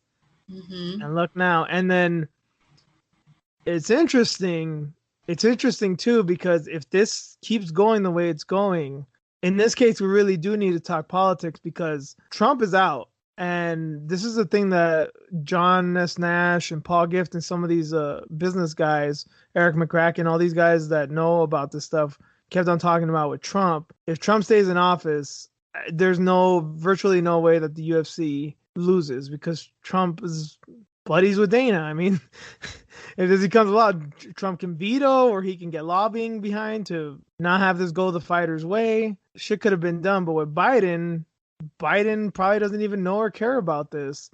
And then there's the other thing too. There's a little thing that I don't think people are talking about enough. Andrew Yang is in big time in favor of the fighters. That's why Leslie Smith endorsed him a few months back. Yeah, he's not president. I doubt he'll even be in the cabinet, although some people suspect he might be in Biden's cabinet. And then it seems like he might run for mayor of New York, of NYC. And if he does that for a while and ends up getting a profile later on and he starts speaking his mind about, if he's mayor of NYC and they want to have fights in MSG at Barclays, they have some type of event and they have Yang's opinion, what do you think about the UFC? And like, well, I know he's a fan. He's posted a lot about the UFC, but he's in favor of the fighters. So I wonder what will happen in the next coming years with this political shit, because it is going to have an effect on this. It's crazy, man. I just can't believe it. All these different scenarios, and I hope at the end of the day, Leslie is like proud. Well, she fought for it for so long too. Like, I mean, the original guys were John Fitch and Nate Quarry and Kung Lee. Right. They were the ones that fought, but they were basically out of the UFC. They'd been cut, but they'd signed somewhere else, so they were retired. Leslie was the only one that was loud and unabashed in her support during her time in the UFC. Yep. So yeah, you're right about that for sure. Got the shitty end of the deal and got cut for no reason. I guess that's a good segue too about sticking your neck out with your company, because had she been in one championship, that would have never been a thing. She at least had a fighting chance in the UFC. Some reports came out this week that one championship, all the things that people have speculated on and kind of proved there's more smoke. Where there's smoke, there's fire. That goddamn nearly everything about the company is a fucking sham. We knew this, right? And to be fair, this is all anonymous interviews and tips of employees and former employees and fighters of speaking on anonymity that, yeah, they can't critique the company. All the sold out tickets and all that's bullshit. That, yeah, they don't have the reach that they claim they do. Mm-hmm. Yeah, I mean, they've been hemorrhaging money. They had this much success. This wouldn't be the case. You, again, follow the money and almost everything, people. Follow the money, and money does not lie. I forgot who it was, what handle it was, but he was like, yeah, look at all these tickets. They're all free. It's right here. Like, it was a picture of it. And that was like a couple of years ago. Making it rain tickets like they're fucking rappers, man.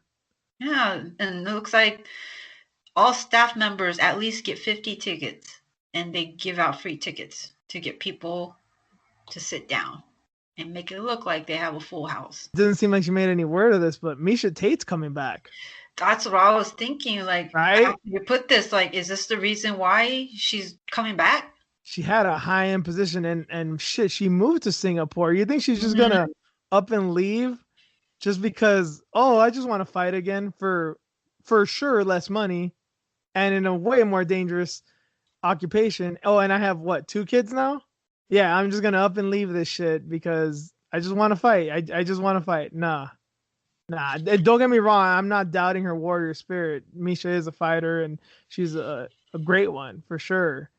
But at her age and given the opportunities she had and the money she should have been making, is this a thing of, yeah, of course, it could have been the pandemic. You follow your dreams, don't want to have regrets, give it one more go. Of course, there's that aspect of it. But financially, how can this not be a factor? You got to assume it is.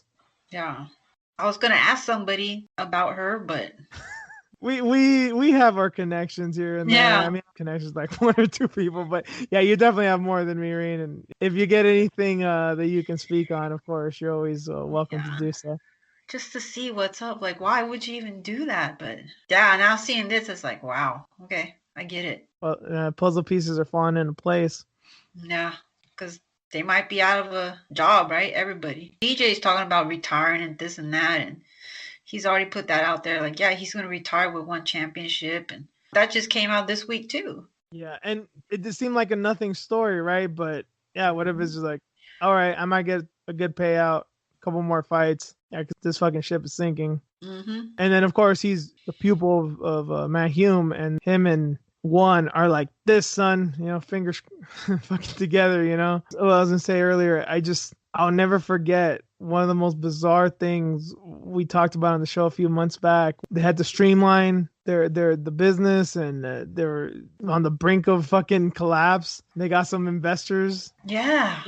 And they were like, we have the war chest. Like, we have made it seem like they have so much money at their disposal. Like, yet in the same fucking paragraph, you're talking about streamlining the business. Like, what the fuck are you talking about? How can you have boatloads of money? Oh yeah, but we gotta fire a bunch of people. Yeah, that was 2 years ago, maybe.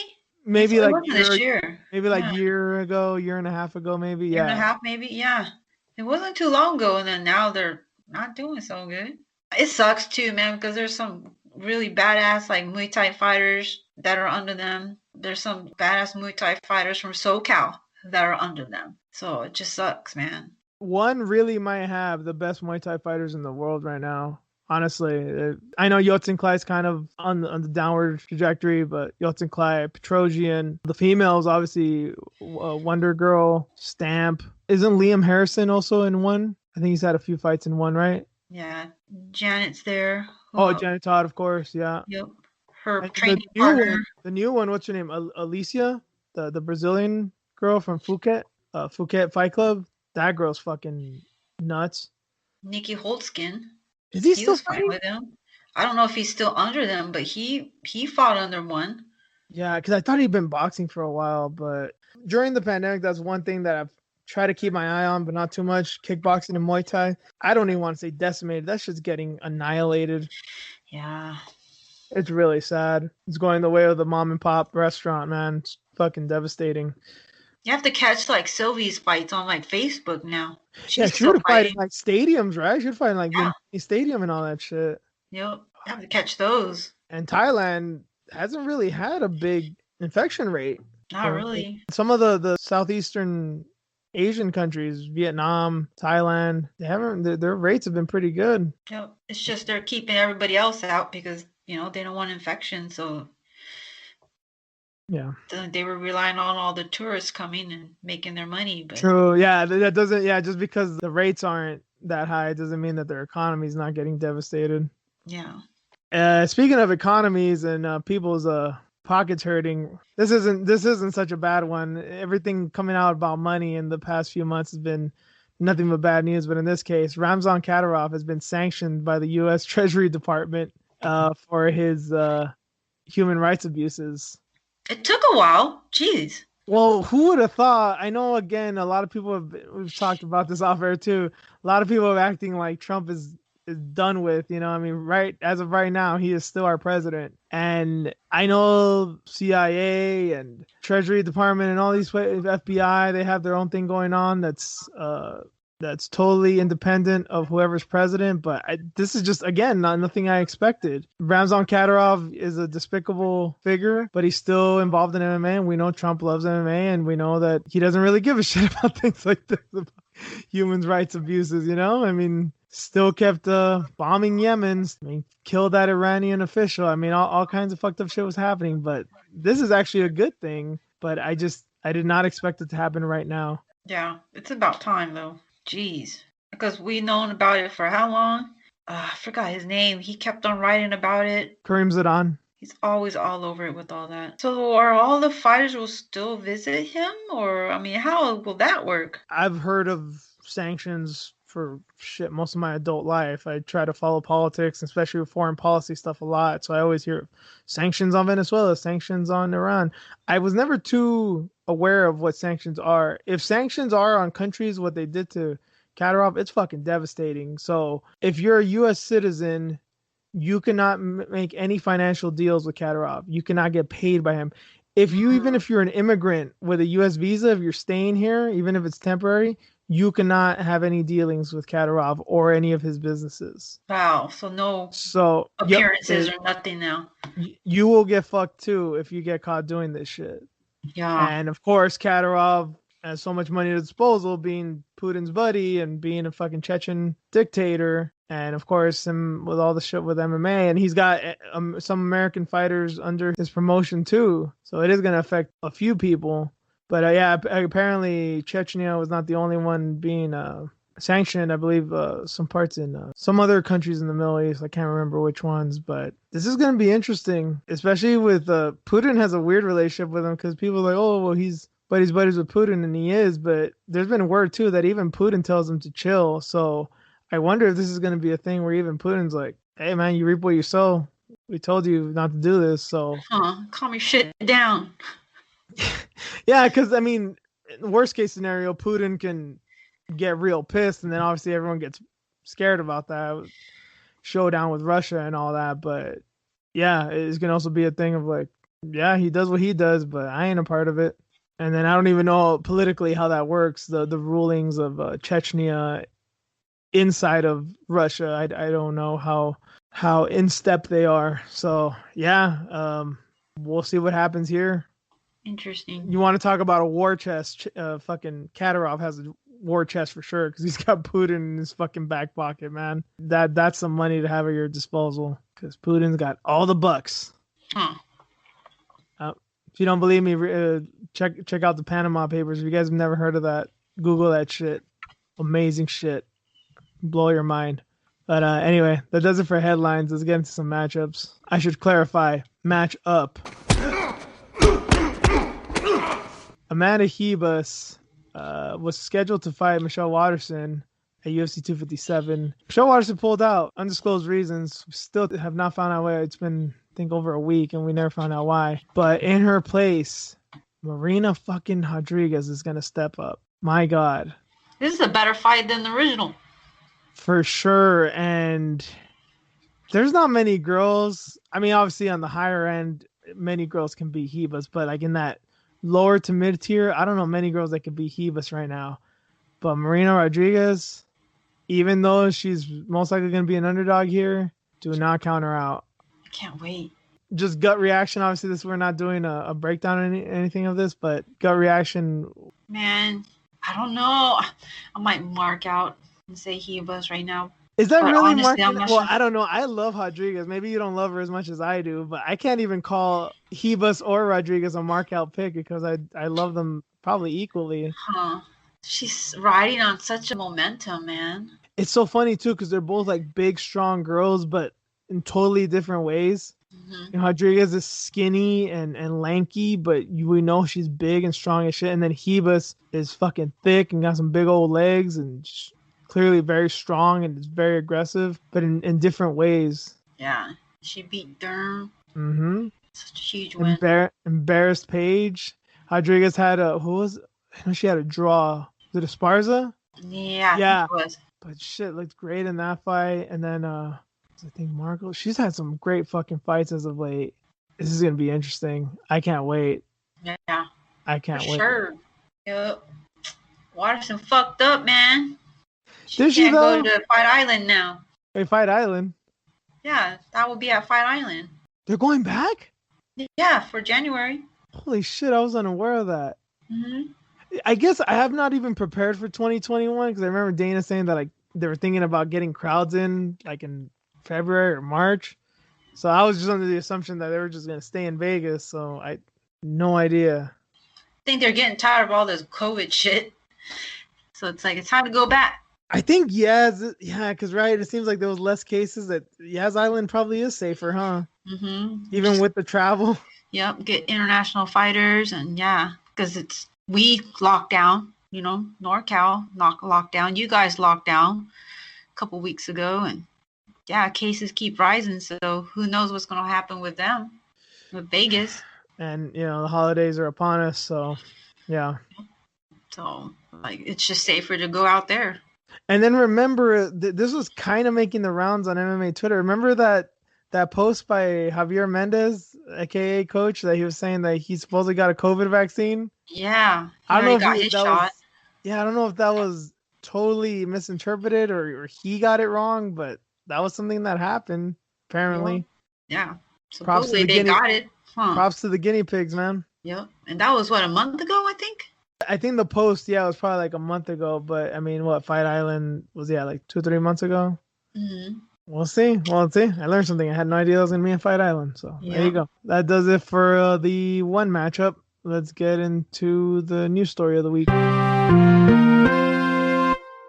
Headline is Goya CEO names Alexandria Ocasio-Cortez Employee of the Month, claiming her tweets boosted sales.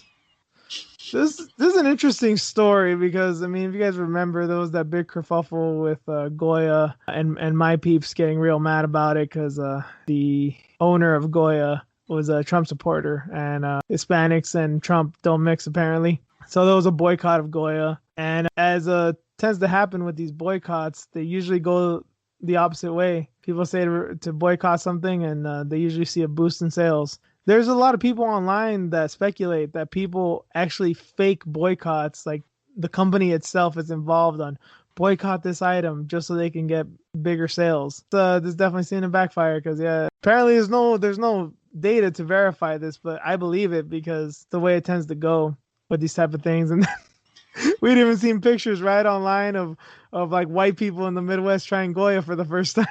Yeah, so I was wondering like, where did the majority of the sales come from? White people? Oh, trust me, people are kind of learning this now too.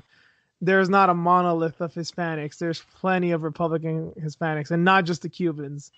I mean, it's growing, and there's people that probably did it just out of like solidarity, I guess. But there's gotta be some white people just they support Trump, so let's do it. But I wonder how many recurring customers they got, I tried Goya for the first time, loved it, get it all the time now. I wonder if those people. Dude, do they even use seasoning? It's always bland. To get back to the UFC thing, to the MMA, remember Sage Northcutt and Tyron Woodley? You don't remember? I think it was an embedded. Oh, that's right. With the chicken. You season both sides? Granted, I don't think Woodley was not using Goya. I doubt it, but white people's minds get blown all the time apparently in regards to culinary prowess. It's interesting too because AOC was like, she didn't call for a boycott. She just put up a post of how to make adobo at home, I guess so you wouldn't have to buy the Goya adobo. But I guess in this guy's mind, they knew that had to do with Goya, so they just said, "Fuck it, I'd rather just buy the Goya stuff." Who knows, man? Or they're just trolling AOC. It's, you know what? I'm just gonna keep my opinion to myself a little bit here, but I will say this. I will say this. Don't try to troll AOC. That usually doesn't work out well for people. It doesn't. She's always roasting people. She's a millennial, dude. I mean, like, this is her space. Yeah, she's always roasting people, but yeah, man, I had to check what company my adobo seasoning came from because I used to buy the Goya stuff. I bought it because I used to date a Cuban Puerto Rican dude and his parents, well, his stepdad's Cuban, but when we're all living together, that's how they taught me how to make, certain dishes, Cuban dishes and stuff. So I always like, okay, Goya. Well, because of all this shit, I'm like, all right, let me try this one. So I checked the label and it's McCormick's. McCormick is weird because yeah, McCormick is kind of a staple of at least with Mexicans. I know many Mexicans that use McCormick, but only certain things like the cinnamon. Yeah. Some of the vanilla stuff. Yeah, the baking stuff, right? You would think baking stuff. Yeah. So I checked and I was like, oh shit, it's McCormick's. But it says adobo seasoning. It doesn't taste the same, but I mean, it passes. So Goya is still better? Yeah. Hey, it's okay to admit it. But fuck them, man. I don't fuck with Goya, so I mean I never have, not because of a political stance or nothing. It's just that tends to be, as you said, Cuban. It seems to be more of an islander thing. Yeah. Cubans, Puerto Ricans, Dominicans, and some Salvadorians from what I've seen. But yeah, Mexicans kind of stay away from that shit. We're kind of old school. We stick to at least for most Mexicans I see, we tend to try to make shit from scratch. Good for you guys, man. Cook our own beans and all that. And yeah. Instead of a can. Salsas, yeah, make our own salsas. It's the weirdest thing. Like, I just found out a few weeks ago because my mom's very picky with food, which it shows me where I got my pickiness from. But she likes spicy food, but she doesn't like salsa. Like, I don't really like spicy food too much myself. I know, shocker. But we don't have Tapatio or Valentina or Tabasco or anything like that in my house because my mom makes salsa, and that's like the only way she has like spices is salsa or chiles en vinagre, which is like the jalapenos and the vinegar. Wow. Yeah, she thinks even Tabasco's too spicy, but I guess her thing doesn't jive with vinegar. I guess it's like vinegary, and I guess she doesn't really like that. So I think that's how a lot of Mexicans are, though. Like, we want to make our own shit. Yeah. Damn, so you got like fresh salsa all the time? Yeah, but I don't eat it. What the hell's wrong with you, bro? Oh my god. Come over, Reen. I'll give it all to you. I don't give a shit. Shit, man. I'm gonna have to after this COVID is done. Like, y'all have to like barbecue or something. Yeah, no, I don't really care for it. Oh my god. Wanna know okay, I'm gonna really sell myself out here. Wanna know the sad truth? What? It's like my mom makes like burritos or something. Sometimes I'll get the Taco Bell like fucking yeah, like the sauce, and sometimes I'll put that bitch on there. No. Yep. I just don't really care for spice too much. I don't. Sometimes it's all right, but yeah, I don't know. Something with salsa, like the consistency. I don't like onions. So yeah, it has something to do with it because it's all like chunky and shit. I'll eat guacamole here and there. Yeah, I know. I'm a sellout. So it makes sense. Dropped. It makes sense why I hate Mexicans so much, right? I don't get these people. I get it now, man. You don't eat their food or nothing. Mm-hmm. You don't eat your mama's food. Damn. I do, just not the spicy shit. Because I mean, not all of it has to be spicy. It's optional. You know, put some salsa on that bitch, but I don't want to. Ay, los míos. Oh wait, is that Cuban? I recall them saying that. Ay, los míos, or come mierda. No, that's eat shit. Or that too. Shit, maybe they were saying it to me. What the fuck you do to him? Must have gone extra. Let's talk some shit about that Goya adobo, I guess. Huh? Nah, they were loud people, man. Cubans are fucking loud. Yeah, I can attest to that. They're cool though. There seems to be a lot of beef with Cubans and Mexicans, with basically all Hispanics because they're the Republicans of the bunch. A lot of people ain't cool with that, but I like them, man. I like their takes because they've gone through some shit, you know? Oh yeah, for They're sure. kind of the reasons I'm no longer a communist. I used to be a communist in high school. Yeah, they definitely changed my perspective on some stuff. Man, you're gonna have to send me some salsa though. I prefer you come so you could get it fresh, you know? I know, right? Yeah. For real. We'll see what happens with this vaccine and stuff next year. Fingers crossed, right? All we can do, because Yep. that's basically what the doctors and the government is doing. Like it reminds me of that thing in Simpsons when Homer became a chiropractor and he just starts throwing people over trash can. Like before they do it, they're just gonna go like 1, 2, better not sue, and they're just gonna fucking jab you with it. Make us sign off on shit and give us a card. Multi-pass and shit. Like the Fifth Element. Start growing 3 eyes. Oh Yeah, god. this shit. You know the risk. Much like BJ Penn's girlfriend. You know it was coming. I know, it sucks, man. I hate taking anything too. This is like terrifying to me right now. I hate taking anything. I'll fucking like go through it. Go through the pain. Yeah, I feel you there. I don't even take a flu shot. I've never seen the reason to. We'll see how this works. We'll see how this happens. Yeah, I'm not a crazy like anti-vaxxer or anything like that. It's just like, you know, there's no real data, no long-term data. We don't really have short-term data either. They recently discovered that severe allergic people should not take it. So they're not going to give it to them. And it's like, okay, how many people have severe allergies like that then? Like they're just going to be like walking around with no vaccine? Like how's that going to work for them? That's the very unfortunate aspect of this. I fucking hate anti-vaxxers even more now. It's not even like, oh, I'm on their side because, I have my worries. It's like, no, you motherfuckers fucked it up because I can't even say I have a worry about this because now we're all anti-vaxxers apparently. Yeah, there's a worry out there, a real worry. It's like you just prove their point. Like, why you shouldn't? Well, not this quick. At least the smallpox vaccine and the measles and all this shit, that took decades and we've shown that it works. This, not even a year. Scary, man. Maybe we got to look at it on the bright side. Maybe this shit mutates us, but for the better, you know, become superhumans and shit. I hope so. Can I just be 10 years younger? I don't care. If it's just 10 years, it's cool with me, man. It doesn't have to be 20. Aim high. I was going to say, yeah, go for 20. Why you go for 10? All right, 20. If it can make me 20 years younger, fuck yeah, man.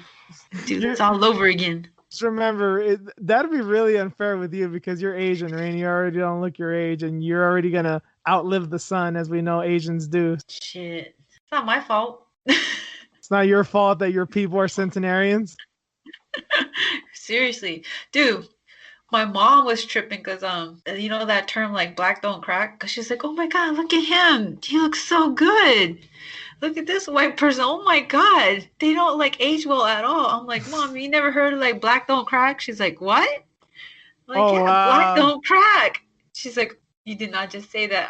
I said, no, it's a term that people use. Yeah. She starts cracking up. I was like, yeah, it's the same thing as Asians. Like, Asians don't die, black don't crack. I'm sure even if she hadn't heard the Asians don't die thing, she knows. I mean, shit, yeah. She's looking out. Yep. She's all cracking up. So, yeah, I taught my mom something new. Black don't crack. On that note, we're going to call it there. Thank you guys for joining us. Let us know what you think of the show. We're on Twitter and Instagram. I'm at juice_MMA. Green. Fox with you on Instagram and Twitter.